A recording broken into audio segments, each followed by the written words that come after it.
Al sermón del día de hoy le puse por título El camino de la vida. Y cuando mandé el título a las personas de audiovisuales, le dije que por favor pusiera vida con V mayúscula. Y ya les voy a decir por qué, pero ese va a ser el tema principal del sermón del día de hoy, de la enseñanza del día de hoy. ¿Cuál es el camino del bien? ¿Cuál es el camino de la vida? ¿Y cuáles son las consecuencias de no tomarlo? Y que ojalá nos preguntemos al final por qué no tomaríamos el camino de la vida. ¿Por qué no lo estamos tomando? Vamos a ver un claro ejemplo de un grupo de judíos que no tomaron el camino de la vida. Y el texto que nos toca el día de hoy, ya pasamos al capítulo 3 de Marcos, es Marcos 3, versículos del 1 al 6. Y quisiera que comenzáramos leyéndolo juntos. Marcos 3, versículos del 1 al 6. Esta es la palabra del Señor y dice así. En otra ocasión Jesús entró en la sinagoga y había allí un hombre que tenía la mano paralizada.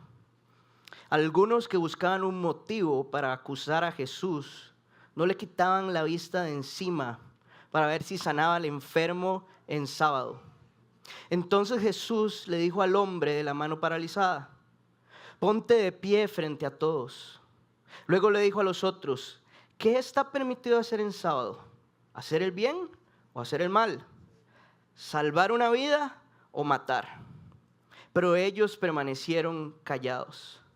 Jesús se les quedó mirando, enojado y entristecido por la dureza de su corazón, y le dijo al hombre: extiende la mano.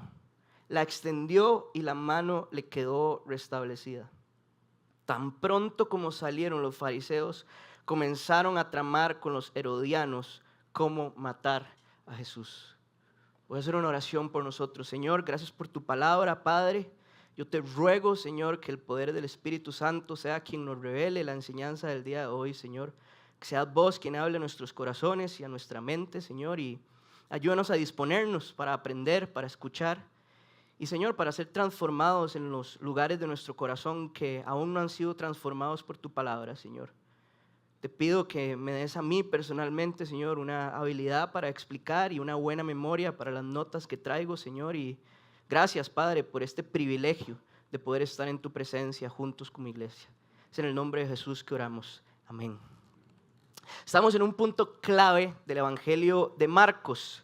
Hemos visto los últimos fines de semana y los textos que han pasado que Jesús ha tenido una gran confrontación con los fariseos y con los maestros de la ley.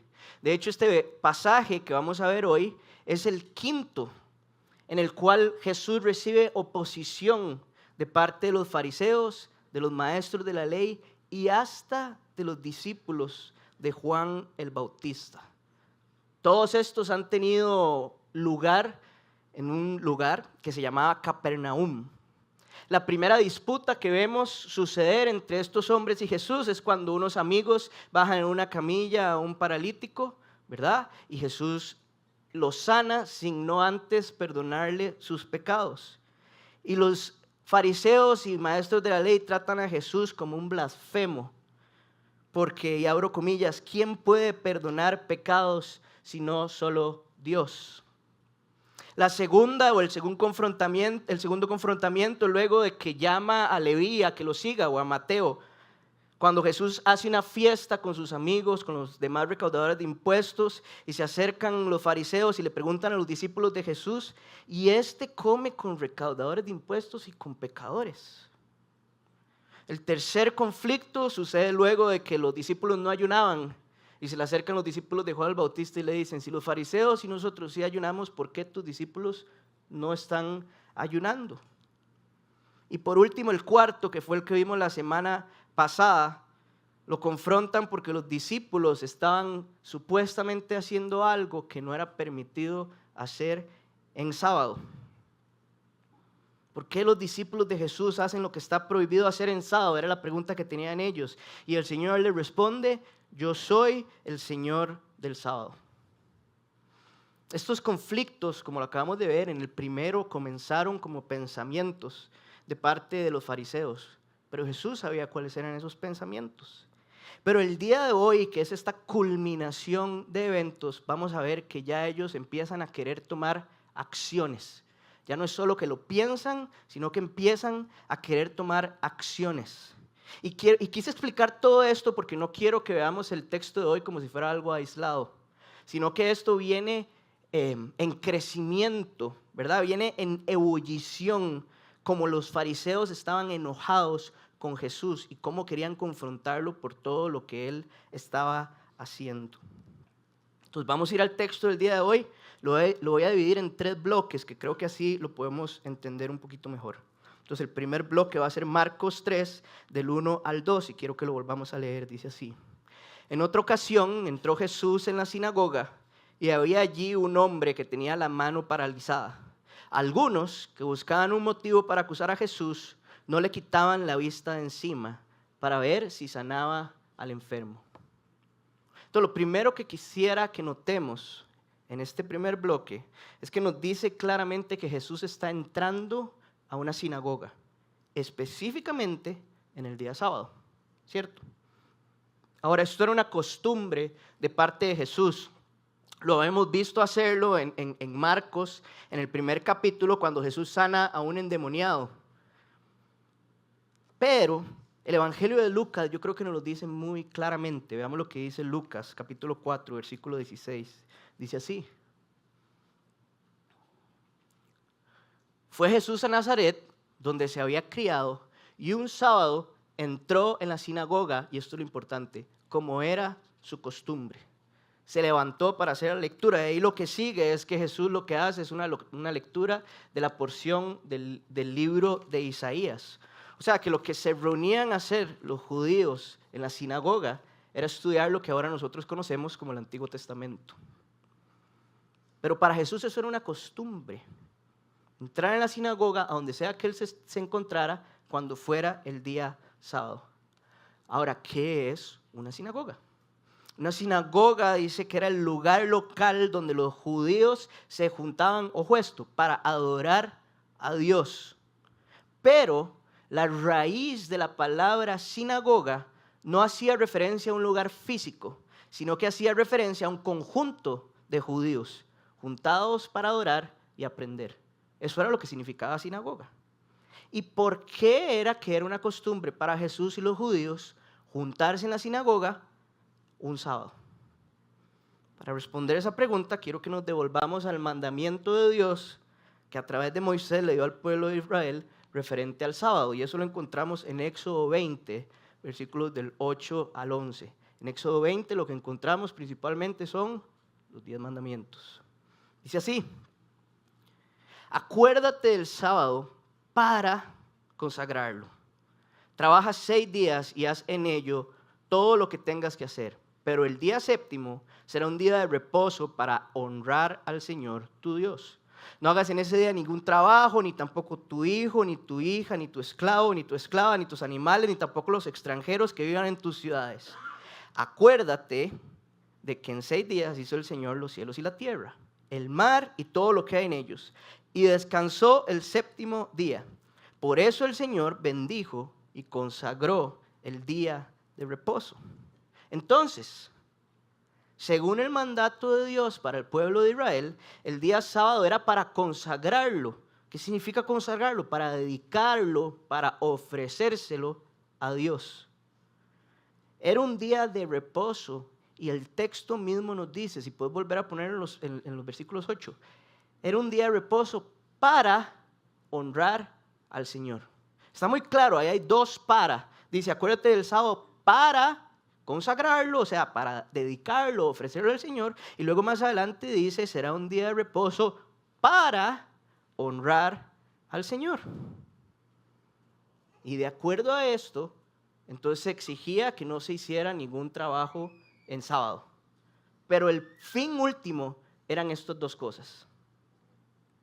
Y la referencia que Dios da es, yo siendo Dios, hice el cielo, la tierra y todo lo que hay en ellos en 6 días, y en el séptimo descansé.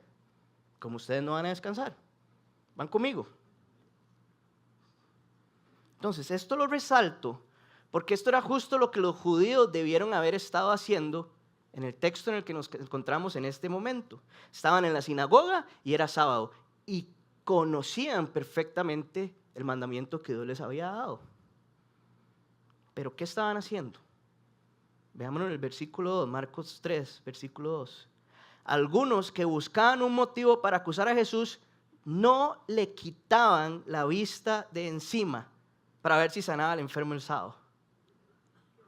Todo lo contrario a lo que debieron haber estado haciendo. Todo lo contrario a lo que era costumbre de ellos mismos hacer. Y quiero nada más enfatizar porque he mencionado fariseos y judíos, pero a mí me gusta predicar lo que está en la palabra. Y en este texto no dice que eran los fariseos y judíos, pero en el paralelo de Lucas sí lo dice. Veámoslo nada más, Lucas capítulo 6, versículo 7, que dice así. Así que los maestros de la ley y los fariseos buscaban un motivo para acusar a Jesús. No le quitaban la vista de encima para ver si sanaría en sábado. Entonces no me estoy inventando yo que eran los fariseos y los maestros de la ley. Pero ahí era una sinagoga de judíos. O sea, era específicamente ellos, los que estaban con la mirada fija en la pantalla, no mentira, en Jesús, para ver qué iba a hacer. ¿Cómo quedó Bernalillo? Sí, bien. Entonces, aún en el día consagrado al Señor, estos fanáticos de la ley, qué fuerte llamarles así, estos fanáticos de la ley con un corazón endurecido, estaban listos para juzgar a Jesucristo si sanaba a alguien en sábado. Como lo mencioné al principio, la fase de Jesús, del ministerio de Jesús en este momento era justo contra ellos. Y ojo qué fuerte esto. Los fariseos pensaban que habían dos cosas que los hacían superiores, no solo superiores, sino merecedores del favor de Dios. Y era, uno, que eran hijos de Abraham. Y dos, que observaban con cuidado y minuciosamente hasta el detalle más pequeño de la ley. No en ellos, en los demás. Y eso, según ellos, los hacía merecedores del favor de Dios. Y ojo qué impresionante, porque ellos están en la sinagoga, ven a Jesús entrar y ven que hay un enfermo. Y ellos dicen, seguramente Jesús lo va a sanar. Porque ya lo habían visto sanar anteriormente a otras personas. Entonces no era ni siquiera que era como, mira, Jesús sanó. No, ya no estaban en esa fase. Estaban listos nada más para el momento en el que Jesús sanara a esa persona, juzgarlo. Quiero detenerme para hacerles una pregunta, porque ya hablé de los fariseos, de los judíos, de la sinagoga, pero ahora quiero traerlo a nosotros, al día de hoy. Nosotros aquí no somos una sinagoga, pero sí somos la iglesia de Cristo, salvados y redimidos por la sangre del Cordero perfecto, con un objetivo, espero yo, que es adorar al Señor, honrarlo, aprender de Él mediante su palabra predicada. Entonces quiero preguntarles, ¿en qué estamos concentrados en este momento? ¿A dónde tenemos la mente desde las 5:05 que empezó esta celebración? ¿A dónde hemos tenido nuestra mente? ¿Será que estamos aquí? ¿Y por qué les hago estas preguntas? Porque yo creo que a veces nos pasa que vemos a los fariseos como algo súper externo a nosotros.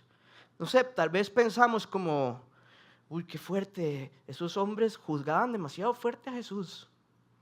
O a veces tal vez decimos, qué impresionante los ciegos que eran, tenían al Dios vivo al frente. O a veces decimos, qué locura los religiosos que eran. ¿Cómo es posible que se basen tanto en las cosas externas? ¿Será que nosotros estamos lejos de eso? O a veces somos igualitos.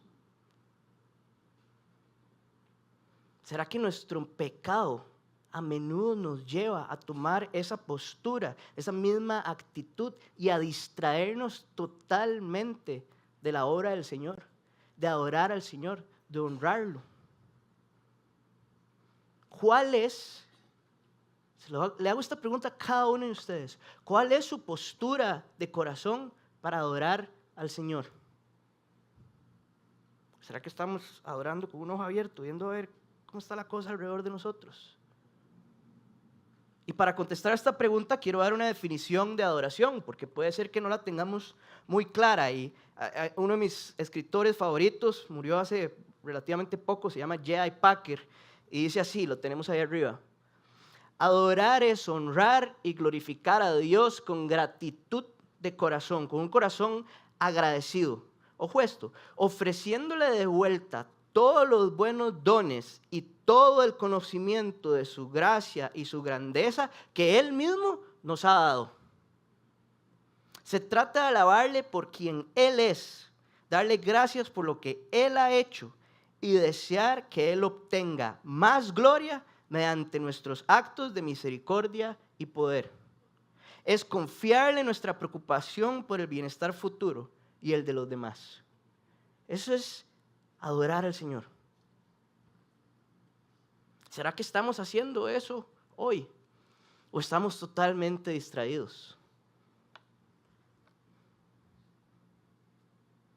Y si lo estamos haciendo, si la respuesta a todas estas preguntas que he hecho en su mente y su corazón, usted está diciendo, no, sí, yo sí estoy concentrado, estoy honrando al Señor, le hago otra pregunta.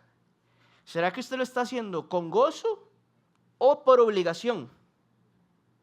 Si ya estamos adorando al Señor, lo estamos haciendo gozosos. Sí, quiero adorar al Señor, quiero aprender de Él. O es, me trajeron, no me queda de otra, aquí estoy, no me gusta tanto, y bueno, ahí voy a ir el domingo a la iglesia, voy a ir el sábado a la iglesia, para el resto de la semana estar tuanis.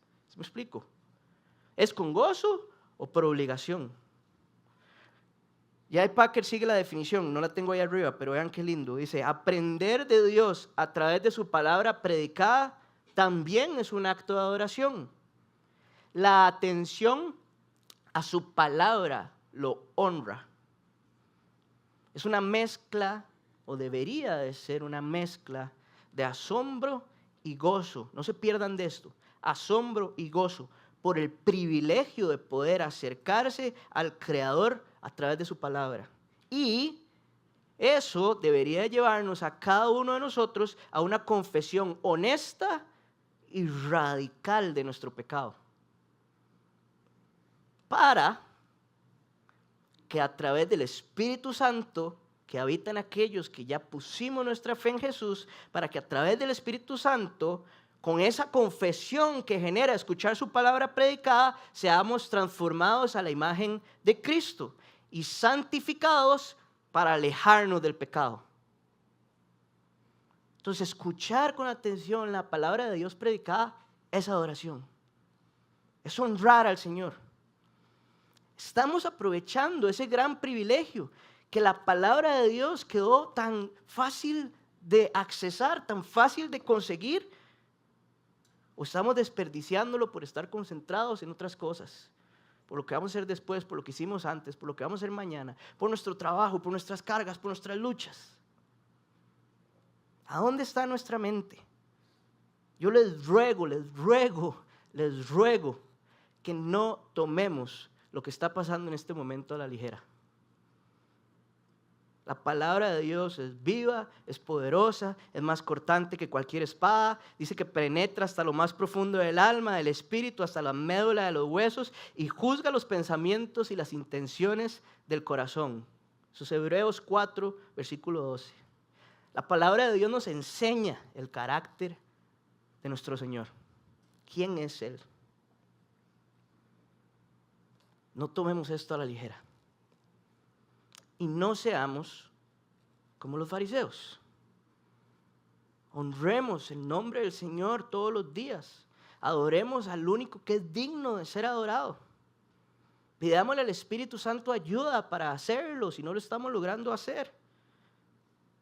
No tengamos la actitud de los fariseos del texto que estamos estudiando el día de hoy. Sigamos adelante con el bloque número 2 del texto. Los judíos tenían la palabra encarnada al frente, como dice Juan 1. El verbo hecho hombre estaba al frente de la sinagoga. Y veamos qué pasa. versículos del 3 al 5. Marcos 3, del 3 al 5, dice así. Entonces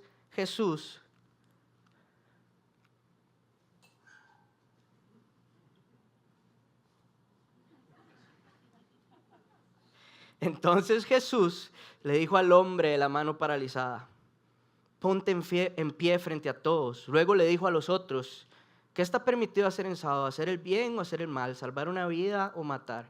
Pero ellos permanecieron callados.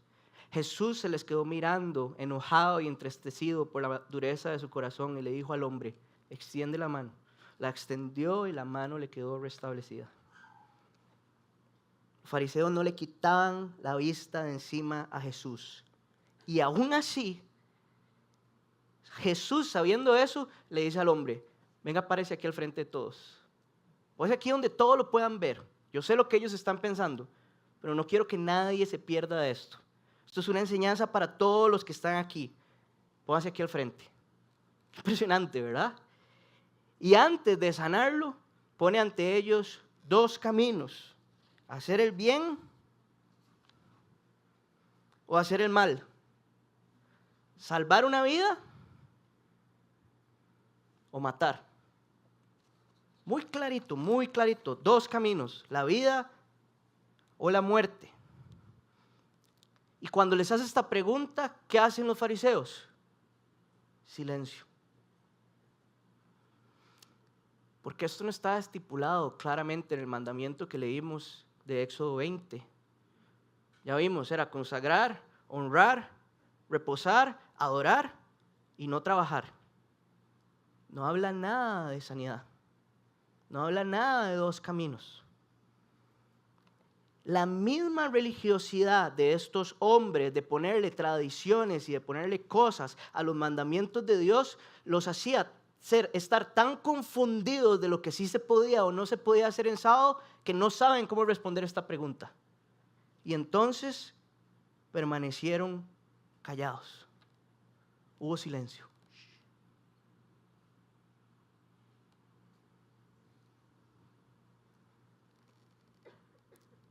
Según estudié, esta pregunta que les hace Jesús era bastante conocida para estos hombres. Creo que ya lo he dicho, pero lo voy a repetir. Estos fariseos y maestros de la ley lo que más hacían era estudiar la ley. Estudiaban las escrituras, ¿verdad? La defendían, todo esto. O sea, ellos sabían exactamente lo que había pasado en tiempos de Moisés. Y en tiempos de Moisés también Dios, a través de Moisés, le pone al pueblo de Israel dos caminos: la vida, la muerte, el bien, el mal, la bendición y la maldición. Y quiero que lo veamos en palabras de Moisés, en Deuteronomio 30, versículos del 15 al 19. Dice así: hoy te doy a elegir entre la vida y la muerte, entre el bien y el mal. Hoy te ordeno que ames al Señor tu Dios, que andes en sus caminos y que cumplas sus mandamientos, preceptos y leyes. Así vivirás y te multiplicarás, y el Señor tu Dios te bendecirá en la tierra de la que vas a tomar posesión. Pero si tu corazón se rebela y no obedeces, sino que te desvías para adorar y servir a otros dioses, te advierto que hoy serás destruido sin remedio. No vivirás mucho tiempo en el territorio que vas a poseer luego de cruzar el Jordán. Hoy pongo al cielo y a la tierra por testigos contra ti, de que te he dado a elegir entre la vida y la muerte, entre la bendición y la maldición. Elige pues la vida para que vivan tú y tus descendientes. Eso era el pueblo de Israel. Pero no son los mismos dos caminos que se nos ofrecen hoy: la vida o la muerte, el bien y el mal. Pero ¿saben cuál es la diferencia entre Deuteronomio y Moisés y hoy usted y yo? Cristo. Ahí está toda la diferencia. Cristo es el camino, la verdad y la vida. Dice la palabra de Dios que nadie llega al Padre si no es por medio de Jesucristo. Eso quiere decir que elegir el bien, elegir la bendición, elegir la vida, es elegir a Cristo. Ese es el camino que les mencioné al principio. Por eso les dije que era vida con V mayúscula, porque la vida es Jesús. Y si elegimos a Cristo, recibimos el Espíritu Santo. Y puedes poner Deuteronomio 3, 15 del 19 otra vez ahí, porfa, para que vayamos viendo. Si elegimos a Cristo, recibimos al Espíritu Santo y es Él quien nos capacita cada día para amar al Señor.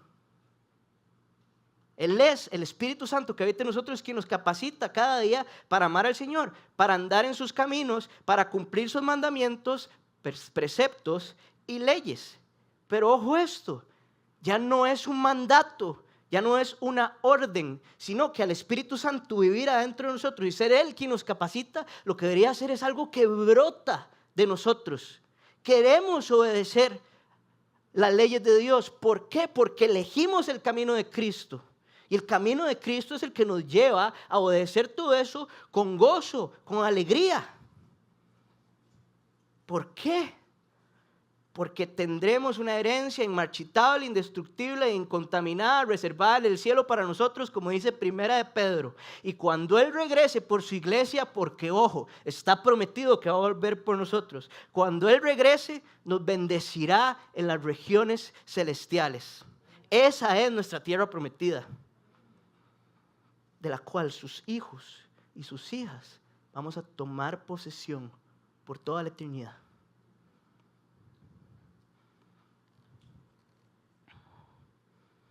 El pueblo de Israel era solo una sombra de esto que estoy hablando. Todos apuntaban a Cristo. Y nosotros somos tan privilegiados que ya pasó. Y vivimos de este lado de la cruz. El camino de Cristo es abierto por fe. Y solo por fe en Él. Pero, en Deuteronomio hay un pero, ¿verdad? Recordemos, dice, pero si tu corazón se rebela y no obedeces. Hoy también hay un pero. Amigos, si elegimos el camino del mal, el camino de la muerte, lo que se va a reflejar es que servimos a otros dioses, que adoramos a lo creado antes que al Creador. Seremos rebeldes como ovejas sin pastor, perdidos en nuestro pecado. Y entonces en el día del regreso de Cristo, porque está prometido que va a regresar, tendremos muerte eterna. Dice Mateo que en el horno encendido donde habrá llanto y rechinar de dientes. Pero este camino no lleva a nada. Y fiel es el que hizo la promesa de que va a regresar. Entonces les ruego, una vez más, les ruego que elijamos el camino de la vida. Les ruego que hoy elijamos a Cristo. Si alguno siente que todos estos años, todos estos meses, todos estos días, no sé hace cuánto usted escuchó por primera vez del Señor, si usted siente que ha elegido el camino del mal y de la muerte, yo le ruego que vuelva su mirada a Cristo y que abra este camino por fe. Vuelvo a la pregunta que les hice antes. ¿Qué pasa si hoy el Señor nos hace la pregunta que les está haciendo a los fariseos? ¿Será que también nos quedamos en silencio? Los fariseos en el texto en estudio no escogieron la vida y la tenían al frente. Nosotros también tenemos al Dios vivo al frente, gracias a su palabra. No estaban adorando, no escogieron el camino correcto, siguieron ciegos y ponían la ley por encima de la gracia, por encima de la compasión, por encima del amor al prójimo. Y no se daban cuenta que en realidad, haciendo eso, estaban ignorando la ley entera. Porque vean cómo nos deja muy claro Jesús en Mateo capítulo 22, versículos del 36 al 40. Dice así: maestro, esto era un fariseo también que llega a preguntarle esto. Maestro, ¿cuál es el mandamiento más importante de la ley? Ama al Señor tu Dios con todo tu corazón, con todo tu ser y con toda tu mente, le respondió Jesús. Este es el primer y el más importante de los mandamientos. El segundo se parece a este: ama a tu prójimo como a ti mismo. De estos dos mandamientos dependen toda la ley y los profetas. ¿Cómo? Pero no eran 10 mandamientos. No estaba Levítico toda la ley. Y Jesús nos dice: 1, ama al Señor tu Dios con todo tu corazón, con todo tu ser y con toda tu mente. Para los que no sabemos los 10 mandamientos de memoria, dentro de esos entraba: no tengas otros dioses, no te hagas ningún ídolo, no uses el nombre del Señor en vano y acuérdate del sábado. Ama al Señor tu Dios con todo tu corazón, con toda tu mente. Y el segundo: ama al prójimo como a ti mismo. Seguimos con los 10 mandamientos. Honra a padre y madre, no mates, no cometas adulterio, no robes, no des falso testimonio en contra de tu prójimo y no codicie la casa de tu prójimo. Y Jesús dice: en esos dos, ven, se resume toda la ley. Y los fariseos cieguititicos. Nada estaban entendiendo, nada estaban entendiendo. Y ojo esto, porque he hablado mucho de ley y gracia y así, pero es que si elegimos el camino de la vida, el cristiano está libre de la ley como un sistema de salvación, porque la salvación viene exclusivamente por el nombre de Jesucristo, no por ninguna ley, solo por creer en Él y solo por fe. Y al ser justificados por fe en Jesucristo, ya no estamos bajo la ley, sino bajo la gracia. Eso significa que nuestra postura delante de Dios descansa en el hecho de que somos aceptados y escogidos y perdonados y adoptados por gracia y misericordia a través de la obra perfecta y completa de Jesucristo. Ahí descansamos. Ojo esto, no vivimos perfectos, vivimos perdonados. Qué gran frase, yo me la tatuaría aquí. No vivimos perfectos, vivimos perdonados. Pero eso no significa que seamos autónomos y que podamos hacer lo que nos da la gana y que no vivimos bajo una ley estipulada y creada por el Creador de los cielos y la tierra. Y la ley se encuentra en su palabra y se resume en esos dos versículos y en esos dos mandamientos que acabamos de ver, dichos de Jesús mismo: amar a Dios y amar al prójimo. Esa ley no debería ser una carga para nosotros ni para los que nos rodean tampoco. Esa ley debería traer agradecimiento y gozo de que en eso no está la salvación. Obedecer al Señor debería ser un deleite, todo para su gloria, todo en adoración. Y si obedecer al Señor no es un deleite para usted en este momento, me gustaría invitarlo a que al final pase aquí al frente y oremos juntos, para que el Espíritu Santo que habita en usted, si usted ha puesto su fe en Jesús, lo lleve a que sea un deleite cumplir la ley. Si seguimos en el texto, a raíz del silencio de los fariseos y por ende de la elección del camino erróneo, lo que dice es que Jesús se pone enojado y triste por la dureza del corazón de los hombres en la sinagoga. Sus corazones estaban totalmente lejos de obedecerlo. No tenían amor por el prójimo y mucho menos tenían amor solo por Dios con todo su corazón, con toda su alma y con toda su mente. Este pasaje nos muestra que Jesús no deja de lado, no deja por sentado la dureza de nuestro corazón. Dice el texto que lo enoja y lo entristece. Es algo pesado. ¿Cómo está su corazón hoy? ¿Está endurecido por la ley, cargado? ¿O está libre por la obra de Cristo? ¿Está listo para aprender, listo para adorarlo? Es muy peligroso tener un corazón endurecido el día de hoy. Eso nos puede hacer ciegos a su gracia y nos puede hacer sordos a su palabra y a su voluntad. Y yo personalmente muchas veces escucho gente diciendo: es que no veo a Dios en mi vida. Es que no siento a Dios cerca. O inclusive no estoy desobedeciendo porque no sé dónde está el límite entre lo que yo debo hacer o no debo hacer. Amigos, eso es un corazón endurecido.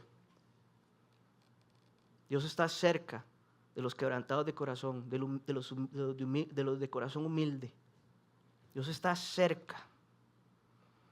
De hecho, el libro de Hebreos, en el capítulo 3, habla bastante de esto y también hace un paralelismo entre el pueblo de Israel y nosotros a este lado de la cruz. Veamos lo que dice Hebreos 3, del versículo 7 al 8.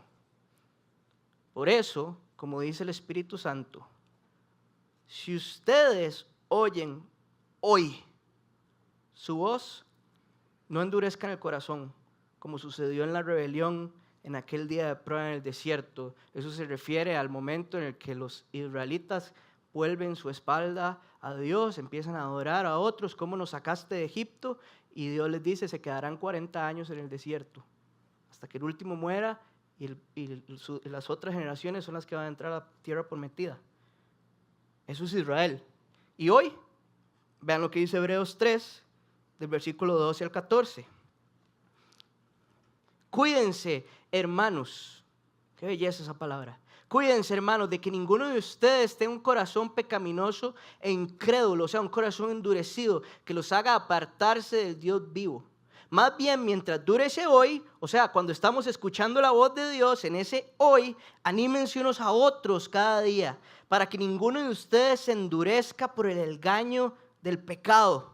Hemos llegado a tener parte con Cristo, con tal que retengamos firme hasta el fin la confianza que tuvimos al principio. Amigos, hermanos, les digo esto porque si estamos escuchando la voz de Dios hoy, no endurezcamos su corazón. Pero si pensamos que se nos puede estar endureciendo, el texto lo que nos habla es que eso no se hace solos. Se hace en comunidad, se hace en iglesia. Nos animamos los unos a los otros. ¡Hey, ya tenemos a Cristo! ¡Ánimo! ¿Sí me explico? Yo hoy los estoy animando a ustedes a que por amor a Jesucristo y al camino de la vida no endurezcan su corazón a su palabra. Más bien busquen su gracia, su misericordia, como ahora decía Mariana, busquen la fidelidad de Dios en el simple hecho de estar aquí. Y animémonos los unos a los otros. Y dice, y retengamos firme hasta el fin la confianza en Jesús que tuvimos al principio. ¿Ustedes se acuerdan cuando ustedes aceptaron a Jesucristo por primera vez? Yo siento que todo era, ¡wow! ¡Qué bueno! Sí, Jesús. Y como que no sé si a ustedes les pasa, a mí me pasa, me confieso, como que eso a veces va bajando y como que ya uno vuelve más rutinario venir a la iglesia, los brazos se levantan a uno en la música como rutina. ¿Sí me explico? Y dice, retengamos firme hasta el fin la confianza que tuvimos en Jesús al principio, porque al principio confiamos en Él y estoy seguro que dejamos muchas cosas atrás, cambiamos nuestro patrón de vida, cambiamos nuestro caminar y hoy ustedes tienen la misma confianza que tenían en ese primer momento con Jesucristo. Dice el texto, animémonos a tenerla, firmes hasta el fin.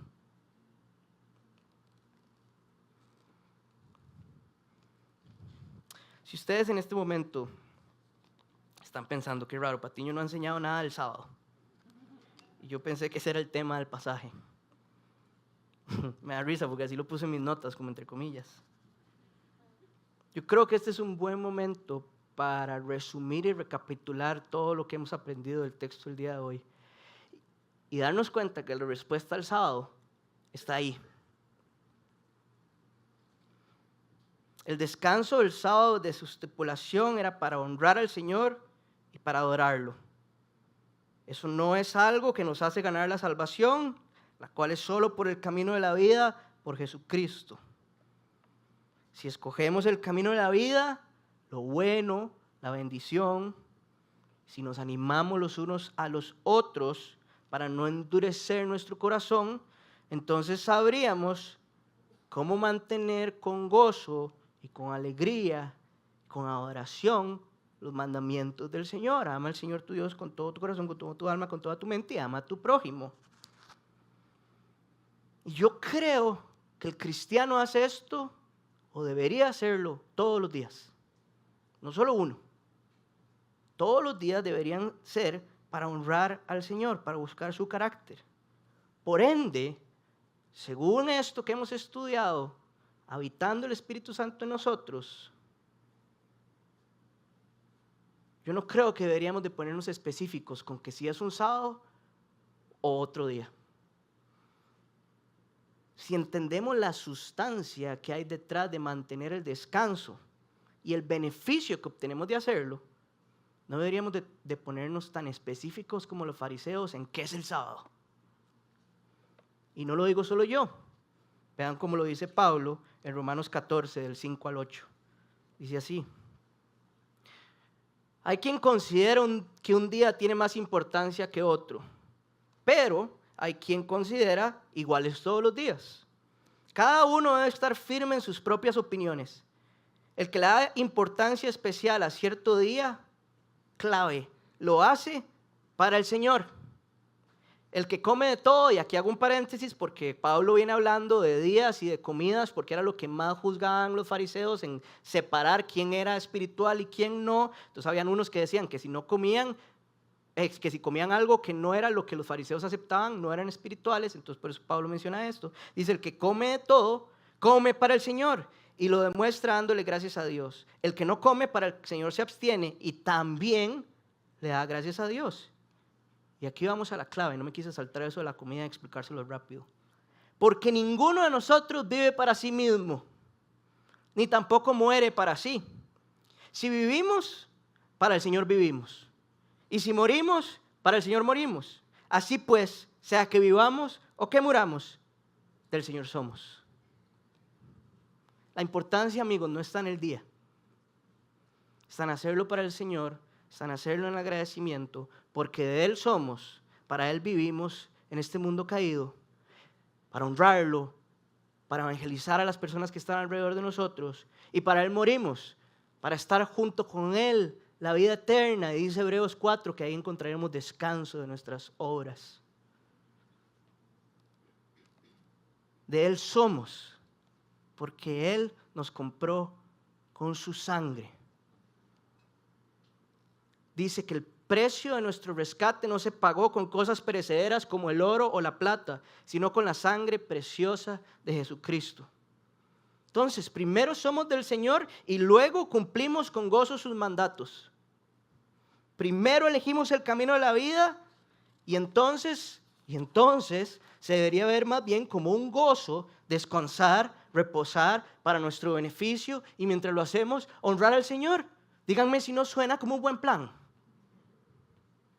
La semana pasada Rodri habló acerca del espíritu de la ley, ¿sí recuerdan? Y para los que no recuerdan, Rodri decía que el espíritu de la ley es para nuestro beneficio. O sea, honra a padre y madre para que tengas larga vida en la tierra. No robes, ¿para qué? Y Rodri decía: para que no tengas problemas con nadie, para que no te metas en una bronca. El espíritu de la ley es para nuestro beneficio. El espíritu de la ley del sábado es para nuestro beneficio. Puede que suene egoísta. Esto no se trata de nosotros, se trata de Dios.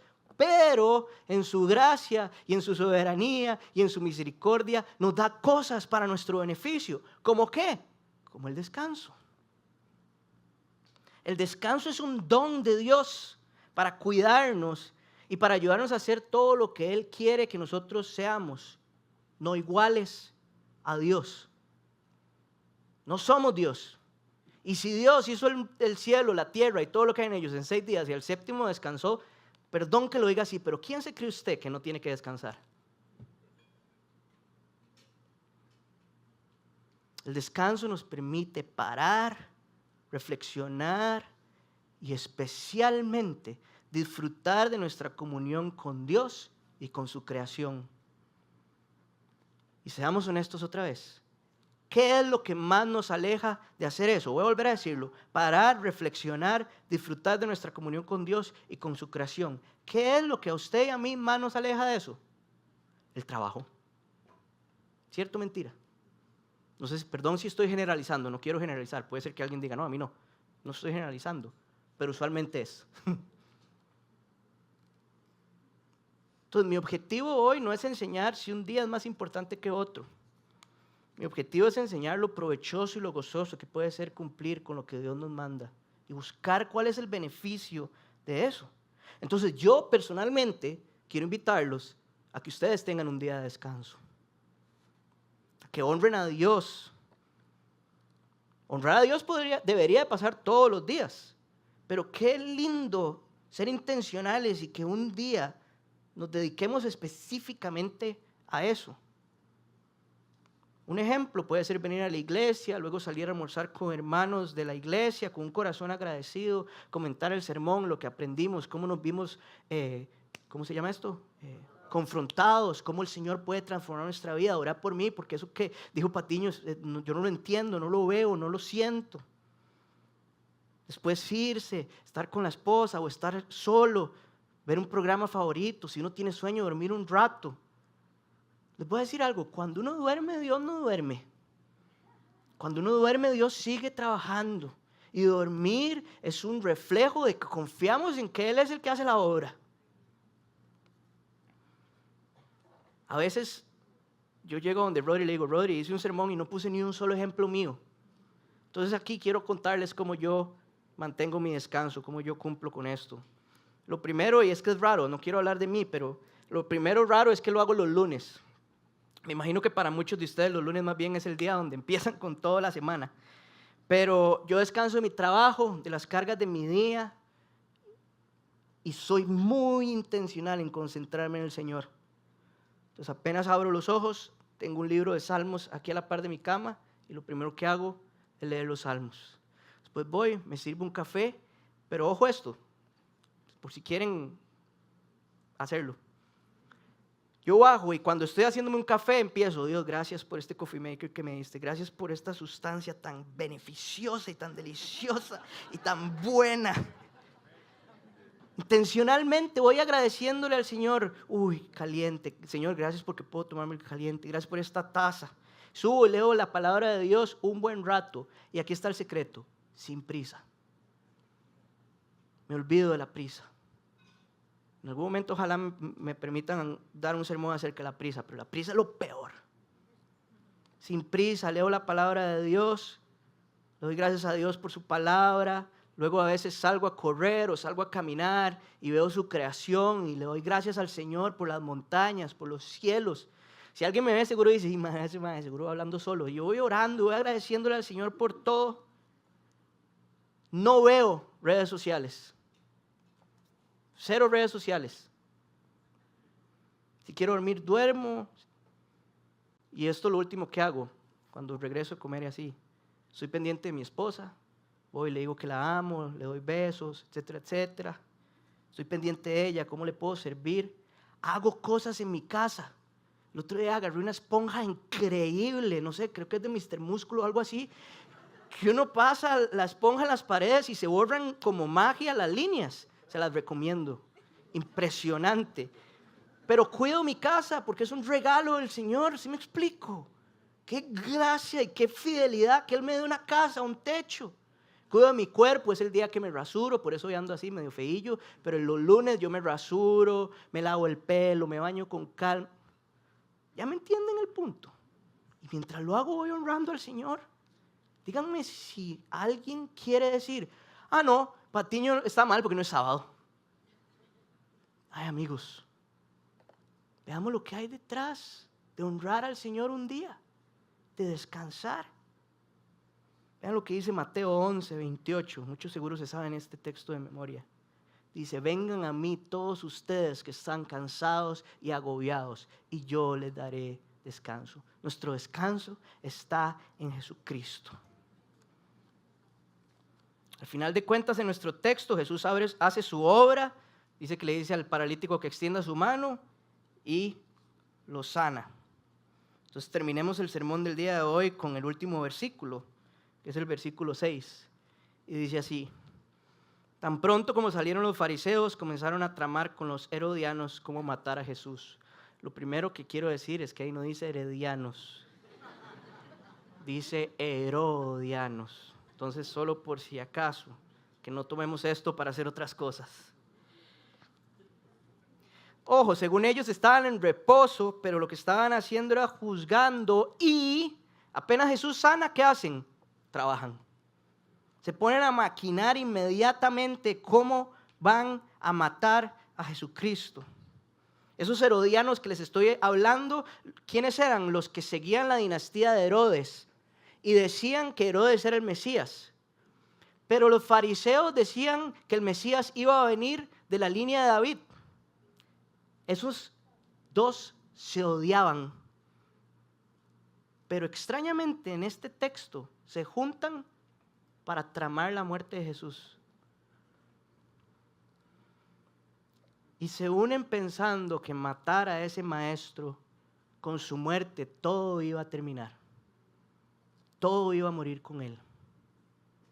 Pero lo que no sabían es que más bien estaban comenzando a formular en la tierra el plan que ya se había creado desde antes de la fundación del mundo. Era el plan perfecto de Dios. Era una muerte trágica en Cristo, dolorosa, pero que se iba a convertir en el acto más grande de amor por la humanidad.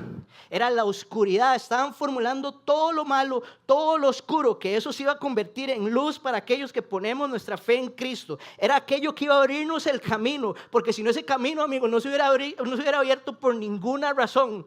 Y esa obra que ellos estaban tramando iba a ser lo máximo.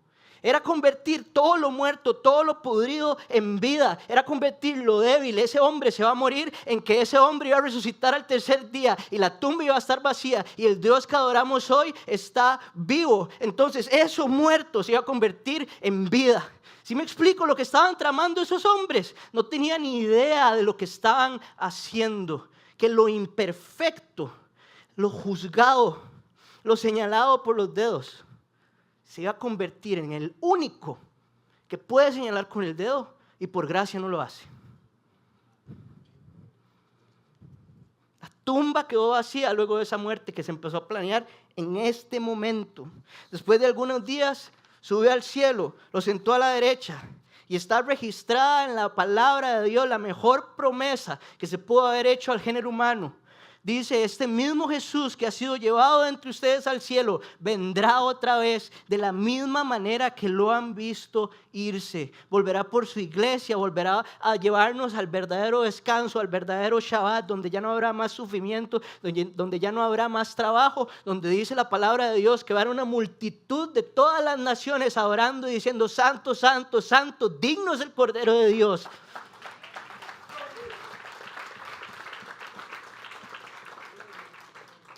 Eso era lo que estaban tramando. Fuerte. Amigos, si tomamos el camino de la vida, no endurezcamos nuestro corazón a la palabra de Dios. Y como dice Hebreos, si hoy usted está escuchando su voz, busquémoslo juntos, animémoslo los unos a los otros para que con gozo podamos obedecer la ley de Dios. Y que un día cuando estemos en su presencia escuchemos estas palabras que dice Mateo 25, versículo 23. Y con esto cierro. Y dice así: su Señor le respondió: hiciste bien, siervo bueno y fiel. Has sido fiel en lo poco, te pondré a cargo de mucho más. Ven a compartir la felicidad de tu Señor.